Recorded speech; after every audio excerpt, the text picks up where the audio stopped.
ওকে, হ্যাঁ এটা ভালো হয়েছে। তাইলে আমরা এই যে এখন শুরু করলাম সেলফ ইন্ট্রোডাকশন। তাহলে যদি কখনো এটা আমার কোনো স্টেজে দিতে হয়, কোনো একটা পাবলিক স্পিকিং হিসেবে বলতে হয়, অথবা আপনি কোনো ইন্টারভিউয়ের সাথেও বলতে পারেন যে হ্যালো এভরিওয়ান, তো আর বলবেন না হ্যালো স্যার অথবা হ্যালো ম্যাডাম, তাই না? সিচুয়েশন অনুযায়ী গ্রিটিংসটার চেঞ্জ হবে, সেটা আমরা সবাই জানি। Hello everyone, good morning. সবাই লেখেন খাতায়, গুড মর্নিং, আফটারনুন,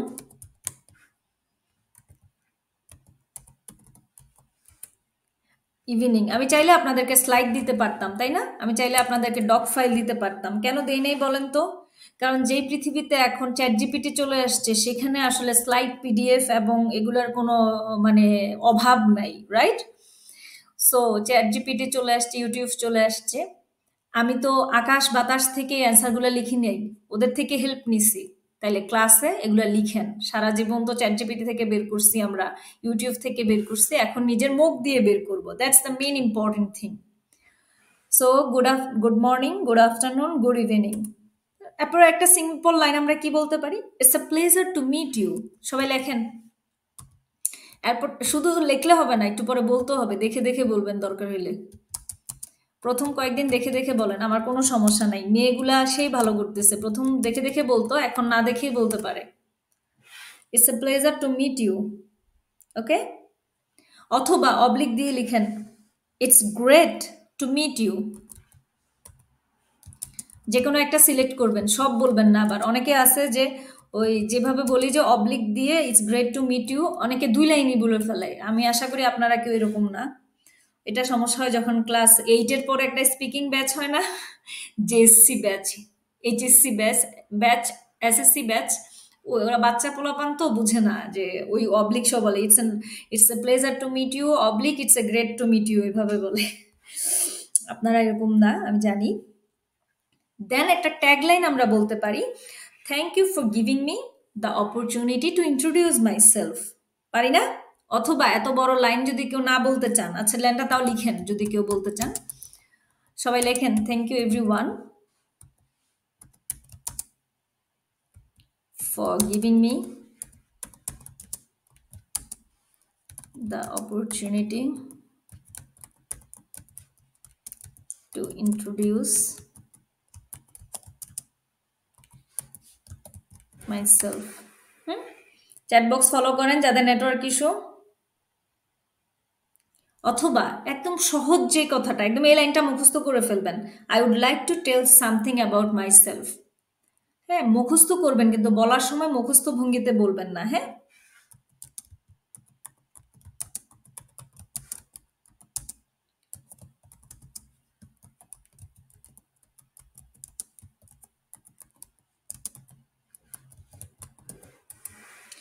এখন এই লাইনটা আপনি পৃথিবীর কত জায়গায় ইউজ করতে পারবেন দেখেন। I would like to tell something about myself. I would like to tell something about my family. Okay, I would like to tell something about my research project. I would like to tell something about my XYZ. হ্যাঁ, তো এটা কি আমি আমার নিজের সম্পর্কে কিছু বলতে চাই। তারপর নামে আসেন, নাম কত ভাবে বলা যায় দেখেন। সবাই তো জানি, তাই না? My name is XYZ। কেউ আবার XYZ বলবেন না নিজের।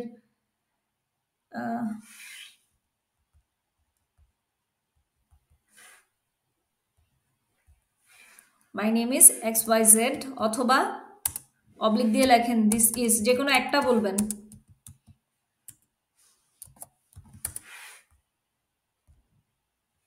অথবা কি ছোটবেলা থেকে আমরা শিখছি, তাই না? I am XYZ। আচ্ছা, এবার আসেন বয়স, তাই না? অনেকে তো আমরা বয়স বলতে চাই না, বিশেষ করে মেয়েরা। ছেলেরা হইলেও অনেক সময় বলতে চাই না আমরা, তাহলে আমরা কি বলতে পারি বলেন তো? ধরেন আপনি লেখেন, কি লিখবেন? 21 থেকে 25, এক পাশে লেখেন ব্রেকেট দিয়ে 21 থেকে 25, সেটাকে বলবেন আর্লি 20s। লেখেন সবাই, 21 থেকে 25কে আমরা কি বলতে পারি? Early 20s।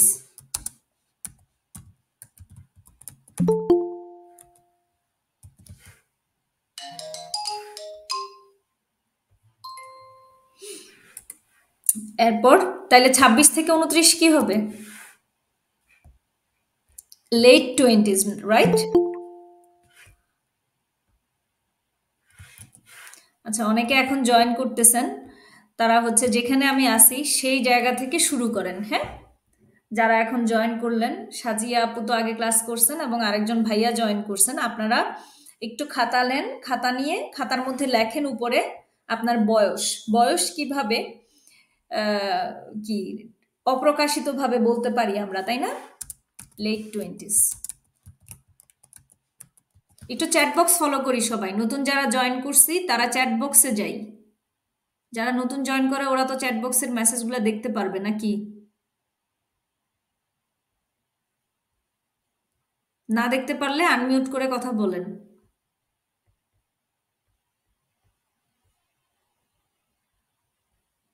যারা এখন জয়েন করলেন, সাজ্জাদুর রহমান, রকি ভাইয়া, মারিয়া মিম বা কেউ যখন আছেন একটু চ্যাট বক্সে কাইন্ডলি দেখেন, অথবা আমার কথা শোনেন, কারণ আমি একই কথা প্রচুর পক পক করে বলতে থাকি। সো কোনো না কোনো সময় আপনি এটাকে কানেক্ট করতে পারবেন। ওকে, তাহলে দেখেন, আপনি আপনার বয়স আই এম 26 ইয়ার্স ওল্ড অথবা আই এম 28 ইয়ার্স ওল্ড না বলে আপনি বলতে পারেন I am in my early 20s অথবা I am in my early 30s। এভাবেই তো যাবে, ধরেন 31 টু 35, আর্লি 30s।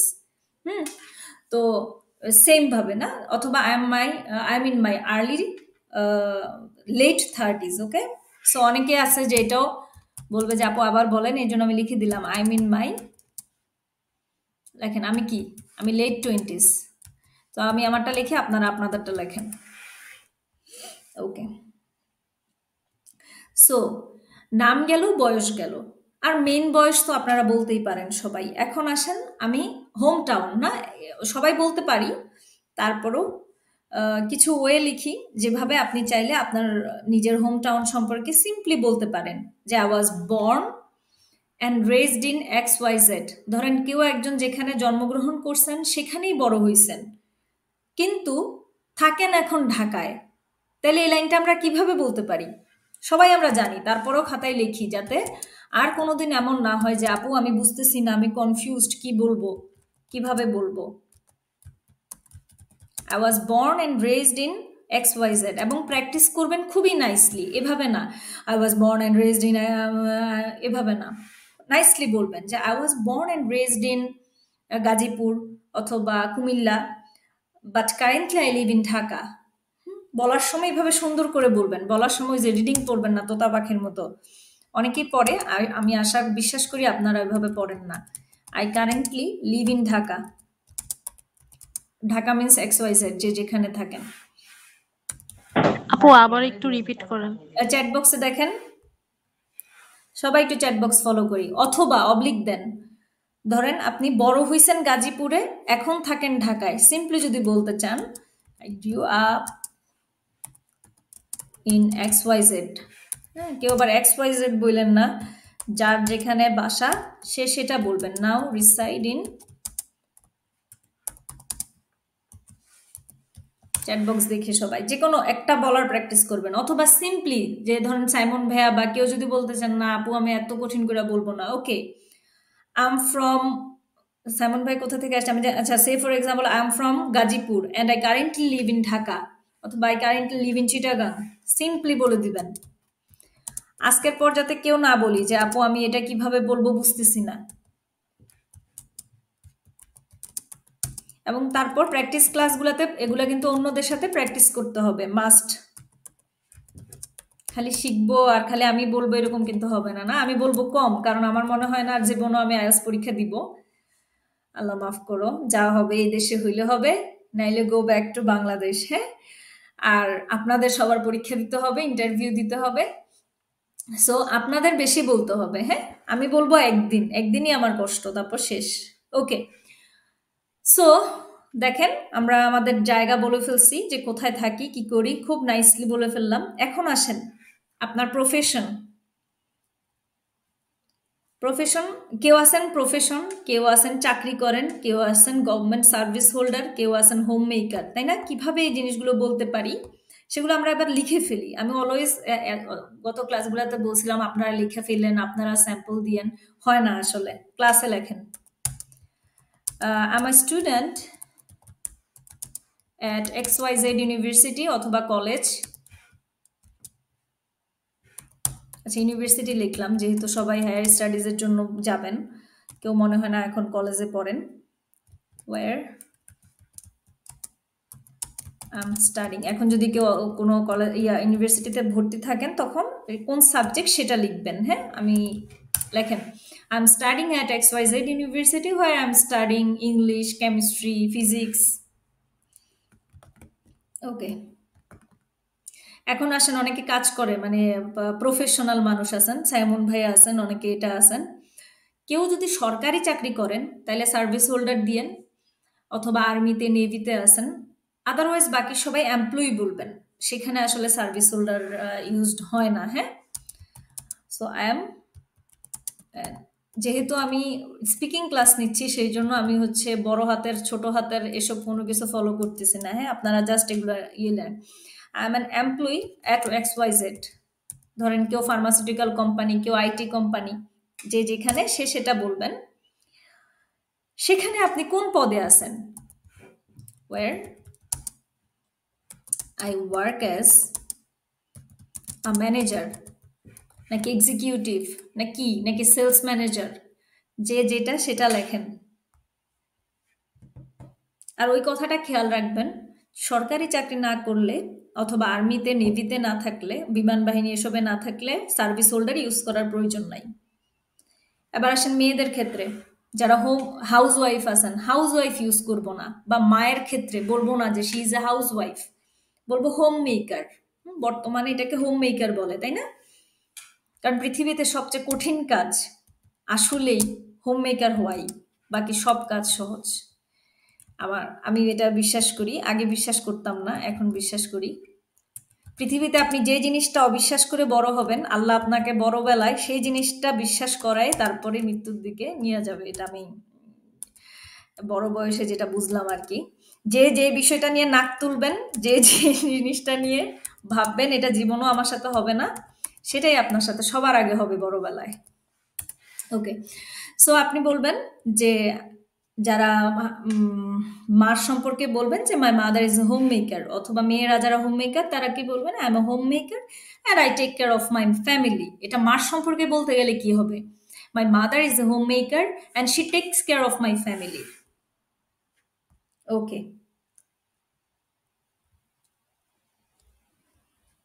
আচ্ছা, এখন তো অনেকেই আছেন এখানে, তাই না? যে আজকে অবশ্য আমি অনেকের কথা কম নিতেছি, কারণ আমি চাচ্ছি এই ক্লাসটা একটু শেষ করতে।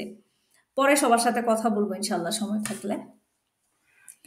অনেকেই তো আছেন যে গ্র্যাজুয়েশন কমপ্লিট করছেন, এখন কি করতেছেন? হয় জবের জন্য খুঁজতেছেন অথবা হায়ার স্টাডিজের প্রিপারেশন নিচ্ছেন। সেটা কিভাবে বলবেন? লেখেন,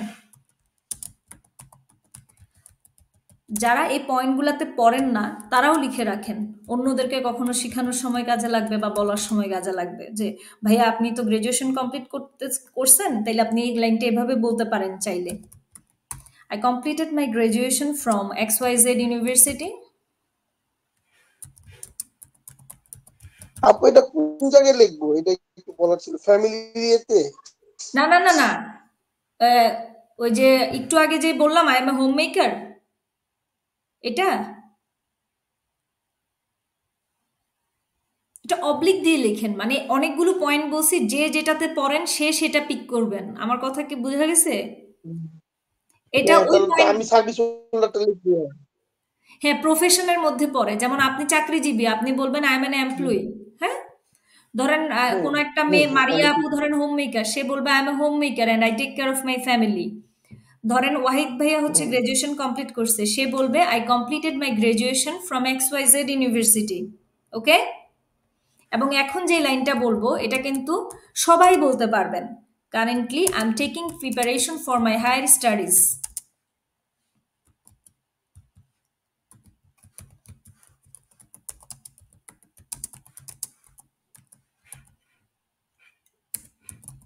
ওকে, ক্লিয়ার সবাই?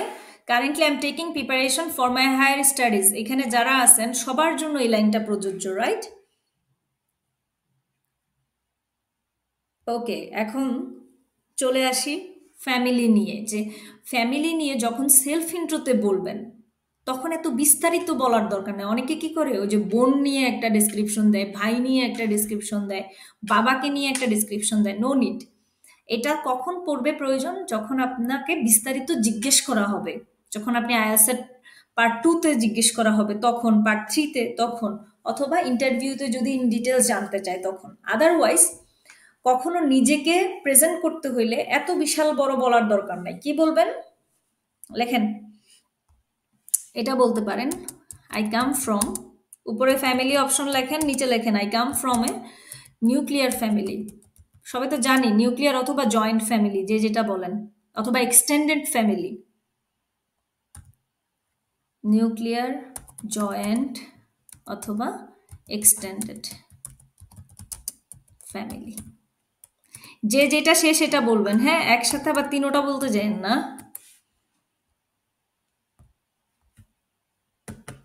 ওকে, এখন নিজের বাবা সম্পর্কে বলবেন। কারোর বাবা যদি চাকরিজীবী মানে কাজ করতো কিন্তু এখন সে রিটায়ার্ড আছে, অনেকের এরকম আছে। কারো মা হোম মেকার, কারোর বোন আছে, সে সেটা লিখবেন। তো আমি একটা এক্সাম্পল দিয়ে দিই, যাতে কেউ পরবর্তীতে এটা না বলেন যে আপু এটা কিভাবে বলবো। স্যাম্পল আছে, স্যাম্পল থেকে পিক করবেন। ওকে, লেখেন, যদি বাবা রিটায়ার্ড থাকে তাহলে কি লিখবেন, কি বলতে পারেন? My father use to work for the government. ধরেন যাদের সরকারি চাকরিজীবী বাবা আছে, মানে আছে বলতে যাদের বাবা সরকারি চাকরি করতো, সেটা বলতে পারেন my father use to work for the government and now he is retired. যেমন আমার বাবা, তাই না? এটা বলতে পারেন। এরপরে আরেকটা পরে বলবেন, আরেকটা স্যাম্পল। এই স্যাম্পলটা শেষ করি আমরা। এরপর লেখেন মাই মাদার, ওই যে একটু আগে যে বললাম না, ইজ এ হোম মেকার। কার কয়টা ভাই বোন আছে সেটা কিভাবে বলবেন? আই হ্যাভ, লাইক আমি একটা এক্সাম্পল দিই, ওয়ান ব্রাদার ওয়ান সিস্টার, এটা বলতে পারেন। আই হ্যাভ ওয়ান ব্রাদার অথবা সিস্টার, অথবা এই অবলিক দেন টু সিবলিংস অথবা থ্রি সিবলিংস। কয়জন ভাই বোন, যেমন আমি সহ আমার কয়জন ভাই বোন? দুইজন ভাই বোন, আমি তিনজন, তাই না? তো আমি যদি আমাকে বাদ দিই তাহলে কি বলবো? I have to siblings including me, এটা বলতে পারেন। আর না বললেও নেই, এত পেঁচানোর কিছু নেই। হ্যাঁ, আপনি বলেন যে I have one brother one sister and I am the eldest, youngest অথবা মিডল। আই এম, যেমন আমি মিডল চাইল্ড, তাই না? তো আমি কি বলতে পারি? I am the middle child. আপনি ধরেন আপনি এল্ডেস্ট, আপনি কি বলবেন? I am the eldest oblique youngest, যে যেটা সেটা বলবেন। তাহলে দেখেন সুন্দর একটা ফ্যামিলির ইয়ে হয়ে গেছে, যে আই কাম ফ্রম অথবা I am from a nuclear family, my father use to work for the government and he is retired now, and my mother is a homemaker.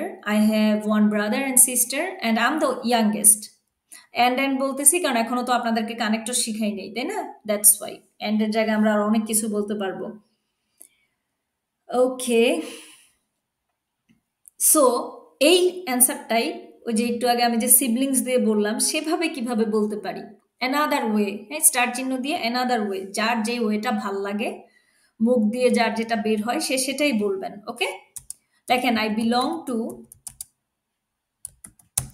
An extended family. এর বাইরে আর কারোর কোনো smartness show করার দরকার নাই, এর বাইরে আর কোনো অ্যান্সার আমার মনে হয় না প্রয়োজন আছে। এটাকেই আপনি সুন্দর করে বলার মতো প্র্যাকটিস করবেন, you will be the like great. My father is a businessman অথবা XYZ and my mother takes care of the house. মানে ওই যে হোম মেকার না বলে কি বলতে পারেন? Text care. টেক্স হলো কেন? থার্ড পারসন সিঙ্গুলার দেখে, তাই না? এগুলো তো জানি আমরা, জানেন কিনা নেক্সট ক্লাসগুলোতে বোঝা যাবে। আই হ্যাভ থ্রি সিবলিংস, এক ভাই দুই বোন, এক ভাই চার বোন, এসব না বলে গুণে যেটা হয় সেটা মেনশন করবেন এবং বলে দিবেন সিবলিংস। এরপরে যদি আপনি এল্ডেস্ট, ইয়াংগেস্ট, মিডল না বলতে চান, I am the second child, যেমন আমি সেকেন্ড চাইল্ড, সেকেন্ড অথবা থার্ড। আমার মনে হয় আজকের পর থেকে আপনাদের এই মানে অ্যান্সার বানাইতে আর কোনো অসুবিধা হওয়ার কথা না। হ্যাঁ, আমি যখন বলবো যে নিজেকে প্রেজেন্ট করেন, তখন একদম ফার্স্ট টু লাস্ট নিজেকে প্রেজেন্ট করবেন। ইনিশিয়ালি মনে হবে মুখস্থ করছি, বলতে অসুবিধা হচ্ছে, 1 দিন 2 দিন 3 দিন 4 দিন 5 দিন, 7 নাম্বার দিনে গিয়ে আর সমস্যা হবে না। ওকে, সো মামুন বুঝতে পারছো এটুকুন পর্যন্ত? জি আপু। ওকে, সো সবাইকে আমি 1 সেকেন্ড সময় দিলাম। কার কি স্কিল আছে সেটা একটু খাতার মধ্যে নিজে লেখো। আমি বলে দিলে তো সেটা আমার স্কিল হয়ে গেল।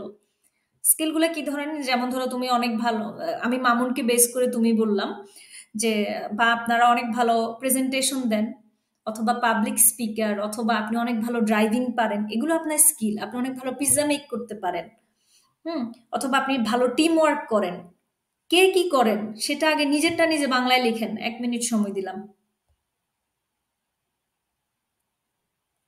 অথবা আপনি অনেক বেশি ক্রিয়েটিভ থিঙ্ক করতে পারেন, আপনি মাল্টিটাস্কার। আর কি আপনার লিডারশিপ স্কিল আছে, তাই না? কার কি আছে সেটা লিখেন।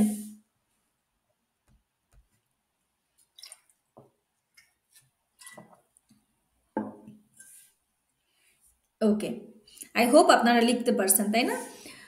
সো যার যেটা আছে সে সেটা কিভাবে বলবেন? I am skilled in, I am skilled in in X Y Z. Practice ক্লাসে আমি দেখব যে কে কোন স্কিলটা মেনশন করছেন। এখন চলে আসি অ্যাচিভমেন্ট। অ্যাচিভমেন্ট কি? এখন অনেকের মানে এখন যদিও আমি চাচ্ছি না যে কাউকে জিজ্ঞেস করলে ক্লাসের ফ্লোটা নষ্ট হয়ে যায়, লাস্টে জিজ্ঞেস করবো, অথবা প্র্যাকটিস ক্লাসে সবাই থাকবেন। এখন থেকে এভরি উইক একটা প্র্যাকটিস ক্লাস থাকবে যেখানে all female male combine all batch join করবে এবং একজন আরেকজনের সাথে প্র্যাকটিস করবে। সো আজকের জন্য এখন যদি আমি কাউকে জিজ্ঞেস করি অ্যাচিভমেন্ট কি, আপু আমার কোনো অ্যাচিভমেন্ট নাই, মানে যাতে না বলতে হয় সেজন্য আবার অনেকে হচ্ছে অ্যান্সারটা সাজাবো এই কষ্ট থেকে বলে যে আমার কোনো অ্যাচিভমেন্ট নাই।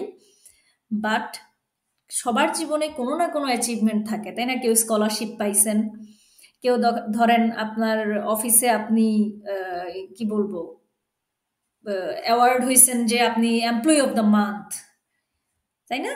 অথবা আপনি আপনার যে টার্গেট যে সেল আছে সেটা কমপ্লিট করছেন, আপনি এমেজিং সার্ভিস দিছেন।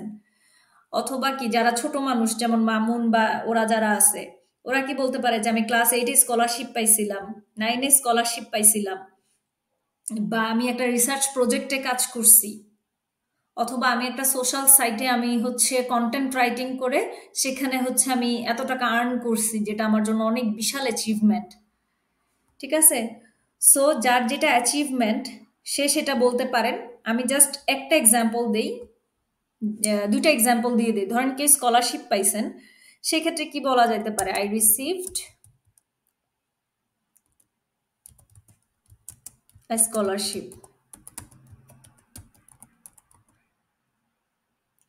for my academic excellence।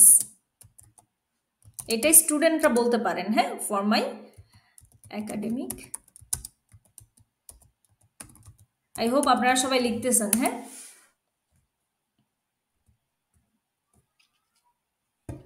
ওকে, আর যদি চাকরিজীবী কেউ থাকে সে যদি সিম্পলি বলতে চায়, আমি খুব সিম্পলি শেষ করে দিতেছি আর কি, যাতে মনে না হয় যে অনেক কঠিন হয়ে গেছে। I was awarded employee of the month. জি, কি বললেন ভাইয়া?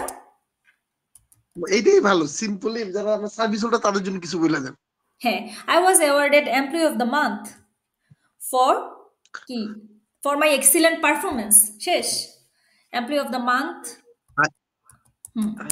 এমপ্লয়ি, আমি লিখে দিচ্ছি, I was awarded employee of the month for my excellent performance. দেখেন চ্যাট বক্সে দেখেন। তাইলে সবার একটা করে অ্যাচিভমেন্টও হয়ে গেল। ওকে, এখন আসেন আপনার হবি। না, আপনি ফ্রি টাইমে কি করেন? আমি হ্যাঁ, সবাইকে মিউট করে দিলাম, গুড। সো ফ্রি টাইমে যে কে কি করেন 1 মিনিট সময় আবার দিলাম। আমি ফ্রি টাইমে কি করি যদি সেটা আমি লিখে দেই, সেটা তো আমার ফ্রি টাইম হইলো। সবাই বাংলায় অথবা ইংলিশে নিজের খাতায় যে জায়গায় হবি লিখছেন সেখানে ডট ডট দিয়ে নিজের ফ্রি টাইমটা লেখেন তো। কেউ বই পড়তে পছন্দ করেন, কেউ ড্রাইভিং করতে পছন্দ করেন, কেউ ঘুমাইতে পছন্দ করেন। যে যেটা করেন সেটা নিজে আগে লেখেন। এটাকে বলে ব্রেন স্টর্মিং, না? In my free time I enjoy X Y Z. আমি দেখবো নেক্সটে কার কি আছে ফ্রি টাইম। নর্মাল যখন আপনি সেলফ প্রেজেন্ট করবেন তখন আর ওই এখানে সিম্পলি বলে দিতে পারেন in my free time I enjoy reading books, listening to music, এটা। অ্যান্ড যদি আরো কিছু অ্যাড করতে চান করতে পারেন, বাট ফার্দার আমরা ফ্রি টাইম নিয়েও একটা ক্লাস করব, সেখানে কিভাবে এটা বড় করে বলবেন সেটা শিখবো। ওকে, সো এখন আসেন লাস্ট, এখানে কার কি ফিউচার প্ল্যান? কেউ কি আছেন যে বিসিএস ক্যাডার হবেন? হবেন না, তাই না? এখানে যারা জয়েন করছেন আমার মনে হয় আইএলস দিবেন এবং আপনাদের হচ্ছে বাইরে আসার ইচ্ছা আছে, সো আমি এই অ্যান্সারটাই লিখে দিচ্ছি। তারপরেও যদি কারোর কোনো ফার্দার ক্যারিয়ার প্ল্যান থাকে সে সেটা বলবেন। My goal is to study abroad, like to gain international experience, তাই না? Again, my goal is to study abroad to gain international experience, অথবা I want to go for my higher studies, যে যেটা বলেন বলেন। আমরা কি সাবজেক্ট রিলেটেড গোলটা সিলেক্ট করব? এনিথিং এনিথিং, জাস্ট এটা আমি ওভারঅল একটা হচ্ছে সেলফ প্রেজেন্টেশন দিচ্ছি আর কি। এখানে তুমি তোমার সাবজেক্ট রিলেটেড বলতে চাইলে অবশ্যই বলতে পারবা, কোনো অসুবিধা নাই। আমি জাস্ট একটা স্যাম্পল অ্যান্সার দিছি, যাতে তোমার ব্রেন যখন ব্রেন স্টর্মিং করবে লাস্ট মানে এয়ারপোর্ট থেকে, কখনো যাতে এমন মনে না হয় যে আমি আমার পরিচয় দিতে গিয়ে আটকে যাচ্ছি, আমি বুঝতেছি না কি বলবো, আমি জানি না যে কি বলতে হয়। হ্যাঁ, এই কারণে। ওকে, সো একটা ওই যে বলে না যে একটা বিল্ডিং এর ফাউন্ডেশন হয়ে গেলে বাকি জিনিসগুলো তো হয়েই যায় আলটিমেটলি। ওকে, সো এখন লাস্ট কি হয়? এন্ডিং, তাই না? যে আমি এখন শেষ করব। যদি ধরো তুমি কোনো স্টেজে বলতেছো তোমার পরিচয়টা বা আপনাদের পরিচয়টা, তাহলে আমরা কি বলতে পারি? Thanks for listening, thanks for your attention, thank you for listening. তারপরেও লেখেন এগুলা। এটা আবার ইন্টারভিউয়ারকে বলবার না, মানে ইউনিভার্সিটি ইন্টারভিউর সময় এটা বলার দরকার নেই, থ্যাংক ইউ ফর লিসনিং। এটার পাশে দিয়ে আবার লেখেন স্টেজে, নাইলে আবার সমস্যা, কখন কে কোন জায়গায় উল্টা পাল্টা। এখন আর কাউকে কি জয়েন করাবো? আচ্ছা করাই, শুনুক। আচ্ছা, নতুন যে জয়েন করছেন ভাইয়া, জি বলেন। জয়েন করেন, সমস্যা কি? লেট হইতেই পারে, যে কোনো কাজ থাকতেই পারে। ওকে, বলেন সামন ভাইয়া, বলেন। ওকে, এইটার পাশে লেখেন পাবলিক স্পিকিং এর ক্ষেত্রে। ধরেন কোথাও আপনি পাবলিক স্পিকিং এ আছেন, ধরেন সাইমন ভাইয়া তার অফিসের একটা প্রেজেন্টেশনে নিজের সম্পর্কে বলার জন্য 10 মিনিট সময় পাইছে, সো সে পুরোটা বলা শেষে বলতে পারে thank you for listening, thank you for your attention. আর যদি ইন্টারভিউয়ার বা কেউ হয় তখন কি বলবেন? হ্যাঁ, যে আপনি ইন্টারভিউ দিচ্ছেন বা ক্লাসে কথা বলতেছেন, that's all about my self, এটা দিয়ে আপনি যে শেষ করছেন সেটা দিবেন। আচ্ছা, যারা নতুন জয়েন করলেন তারা একটু চ্যাট বক্সে আবার দেখি, আবার এখন নতুন করে শুরু করব না, আমি জাস্ট একটা ওভারভিউ দিয়ে দিব নিলাস। দ্যাটস আর এই রেকর্ডটা দিয়ে দিব নি ক্লাসে। That's all about myself, thank you. এরপর লাস্ট আপনি থ্যাংক ইউ বলতে পারেন, thank you everyone, have a great day.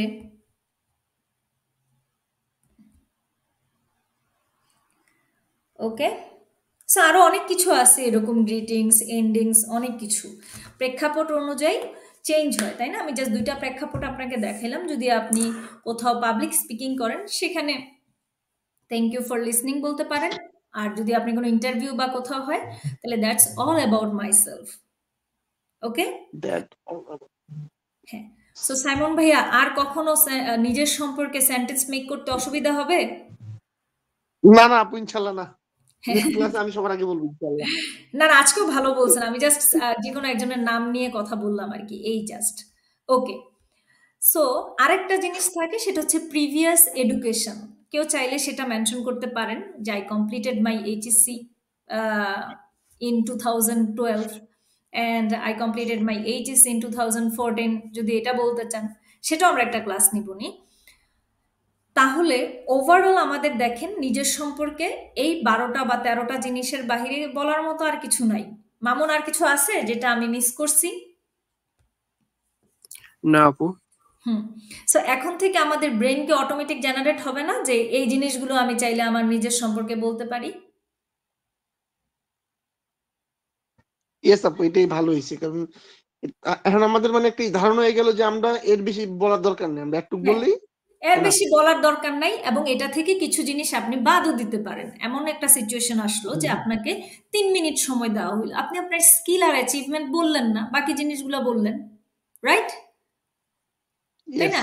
আপনার এমন হইলো যে হ্যাঁ, কোথাও আপনার শুধু নাম, বয়স এবং আপনার অ্যাড্রেস এবং আপনার প্রফেশন বলার প্রয়োজন হইলো, আপনি ওটুক বললেন, বাকিটা বলার প্রয়োজন নাই, রাইট? সো আগামীকাল হচ্ছে শনিবার, শনি রবি না, এই 2 দিন হচ্ছে আমি আপনাদের ক্লাস নিব। আমি এখন থেকে শুক্র শনি রবি আপনাদের এই টানা 3 দিন ক্লাস নিব। আমি সুন্দর করে আপনাদের ক্লাসের শিডিউলটা দিয়ে দিব। সরি যে আমি এখনো দিতে পারি নাই, কজ আমার হচ্ছে, আমি জানেনই তো এখানে আমি নতুন আসছি, সো আমার নিজের জব ইন্টারভিউ থাকে মাঝে মাঝে, ওরা একটা শিডিউল দেয়। যেমন আজকে যে সকালে আমি গেলাম এক জায়গায়, সেখান থেকে এসে মেয়েদের ব্যাচটা নিলাম। সো আমার জবটা ফিক্সড হয়ে গেলে আপনাদের টাইমটাও ফিক্সড হয়ে যাবে। আর তারপরও আমি আপনাদেরকে একটা ফিক্সড টাইম দিয়ে দিব আপনাদের গ্রুপে। টিল নাও শনি রবিবার আপনাদের ক্লাস হবে। হ্যাঁ, দাঁড়ান, কালকে শনি রবিবারে আপনাদের ক্লাসটা আমি টাইমটা ক্লাসের শেষে দিয়ে দিচ্ছি। হ্যাঁ, রাতের মধ্যে দিয়ে দিব। হ্যাঁ, সাইমন ভাইয়া বলেন। আপু, যে আপনি যে বেসে ক্লাস করেন ওটার কি কোনো আপডেট